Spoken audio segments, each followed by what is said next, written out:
Hello, my name is Adrienne Villarreal, and I am a student at the University of Texas Arlington School of Nursing. The purpose of this lesson is to discuss clinical simulation as a teaching strategy. The targeted audience for this lesson is nursing instructors and MSN graduate level education students. The learning objectives is that the viewer would be able to understand the benefits of clinical simulation and how it works to improve critical thinking in nursing practice, as well as enhance nursing skills and routine practices. Simulation can be defined as a learning environment. Typically, they're called simulation labs, where the learner can safely practice nursing skills with mannequins and computerized technology that create a lifelike scenario for the learner. In the simulation lab, the learner can practice their knowledge and understanding and skills in simple strategies like role-playing or case studies, anything from like looking at a sculpture of an organ to actually practicing like on CPR dummies. And they can be really simplified where like the CPR dummy elicits no response, and the learner is just able to practice chest compressions and rescue breathing for repetition and developing memorization, basically. Or very complex labs where it really sets a tone for lifelike experiences where these mannequins can actually elicit, the learner's actions can actually elicit responses from the mannequins, whether it be verbalization, the mannequin can talk back, or some are really complex where they can sweat and they can have a change in their physical status. So these different types of simulations, we're talking about range and their fidelity, as far as low fidelity, medium fidelity, and high fidelity. Low fidelity being the most cost effective, but probably least complex, and then high fidelity being most expensive, but definitely where the learner is going to have the most practice in a lifelike experience. So let's further review these different types of simulation. So as we just discussed, low fidelity simulation is going to be your most cost-effective version of simulation. And it can use things as simplified as case studies to role-playing, simulated administration of injections. Although it doesn't incorporate the entire spectrum of what's going to be going on in a lifelike situation, there are definitely some advantages of using low fidelity simulation. And as with the other forms of simulation, it still provides patient safety and allows the learner to practice without risk of injury to any patient. In medium simulation, this one definitely has more realism. Now, in this case, they're still not mannequins that are able to use autonomic cues or anything like that, but it definitely allows for the use of better technology, mannequins or actors that are trained to demonstrate a condition, and it's still considered a cost-effective form of simulation. And lastly, high-fidelity simulation. This is definitely the most realistic experience that is going to be provided for the learner. It primarily uses computer-based mannequins, potentially use of cadavers or animal tissue. And these are techniques that are needed for situations that can't be otherwise replicated safely using living patients or using lower fidelity mannequins.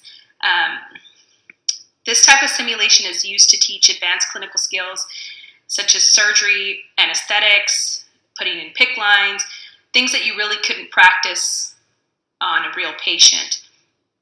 And the great thing about high fidelity simulation is that it really puts the learner in a lifelike situation. A lot of this technology now is state of the art, and it's going to respond like a normal patient would respond. So I briefly wanted to touch on the growth of simulation and why simulation has become such an exciting new teaching tool in healthcare education. There are definitely political and societal pressures. Not only our government, but our community is demanding that we, as we should, decrease our risks and complications associated with hospitalizations, the errors that are taking place at the bedside. So we're developing this culture where we want to be a safety conscious culture. We want to reduce spending, and simulation really allows for that to happen. It allows for better training of student nurses before they go out into practice, and it is even used after clinicians have graduated from school and are out in their practice. Hospitals are using it to continue to build teamwork and growth and response times and response outcomes of the multidisciplinary healthcare team. And then technology, of course, has definitely allowed for us to do this. As time passes, more and more technology is developed that really makes simulation labs very close to, if not almost identical to, the real thing. So the learner is able to really experience outcomes of the decisions that they make, apply their learning, and be free of any harm, potential harm to any of their patients. So as we discuss in this safe, conscious culture that we're currently living in, simulation offers a risk-free opportunity for the learner to learn. It promotes team-based or multidisciplinary approaches to learning. For example, how the healthcare team responds to a code. It's no longer the responsibility of just one person to know their place, but the entire team to understand each other's roles for appropriate and effective responses. And so the best way to do that is for the team to come together and practice, and that's what simulation allows for. The biggest issue with simulation is going to be cost. Handberg's article that's listed in the second column there does provide some ideas for funding, as organizations typically don't have the kinds of funds readily available to develop simulation labs. As you can see, simulations labs costs begin well over $100,000 and can cost upwards of millions of dollars. So there's lots of things that are available, government grants, private foundations, and private healthcare institutions that can help fund these things for schools and healthcare facilities that'll allow their students or employees to benefit from them. And Billings and Halstead also detail the positives of simulation that include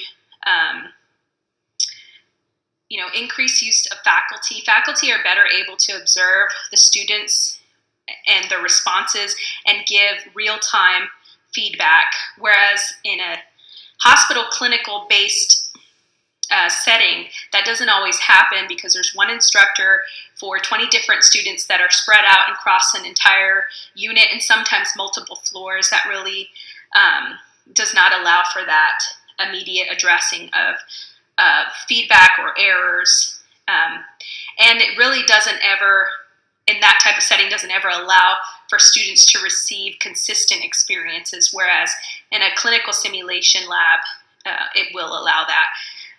This next slide provides a video for you that gives you a great example of how simulation works in nursing education at the UCLA School of Nursing in their high fidelity simulation lab. Good morning. How are you? Good to see you this morning. Do you have the discharge instructions? Yeah. I'm just going to pass off, and Nora's going to be taking care of the discharge instructions. I'll be the nurse taking care of you today. We're going to start an extra line on you. Here at UCLA School of Nursing, simulation is a very important piece of the training. It takes a student out of a lecture hall and puts them more into a clinical setting. We have mannequins that have ability to mimic a lot of different patient aspects. They're able to breathe, their chest rises, they have coughing, wheezing, lung sounds, crackles. A lot of the higher tech mannequins actually sweat. We can change their pupil sizes. And by computer, we also can change any vital sign similar to a real patient. It's a way to get the students more engaged and to get those clinical experiences such that they don't have to actually practice on real patients. ICU simulations are to mimic the environment in an ICU, to add some extra stress, to add some extra equipment that the nurses have now been trained on, and then depict some kind of event that would be typical for an ICU and see how they can react to that event and intervene to make the patient better. There's a lot of instances where things happen right away, you have to respond right away. It's been able to help me practice my emotions, help me practice how I deal with things. What's great about simulation is that the student actually gets immersed into a situation. When they get to the ICU environment, it's not foreign to them. The leadership simulation that we do is done for senior students who are nearing graduation. We have 5 patient beds with mannequins simulating an actual clinical floor. You come in and your nurse will give you maybe like a fast report. They have to go somewhere. He's a 60-year-old male that was admitted several days ago for an exacerbation of his asthma. You go to your patient rounds and you go, first patient, okay, you check on them. How are you feeling? Like dizzy? Yeah. But then you hear like a bell from another room.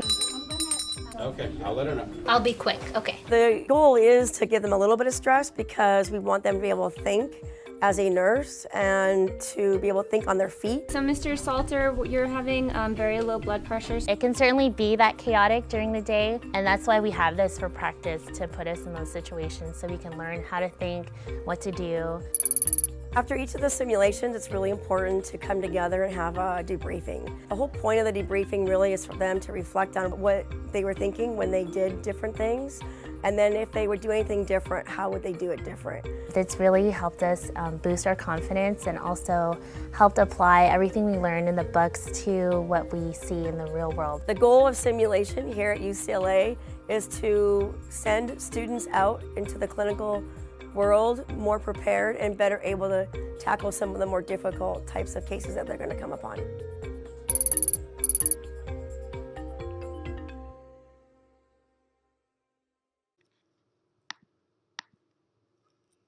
So as you can see, based on that video, simulation really has a very broad spectrum that it covers, from teaching the nurses how to respond in a stressful environment, to teaching leadership qualities.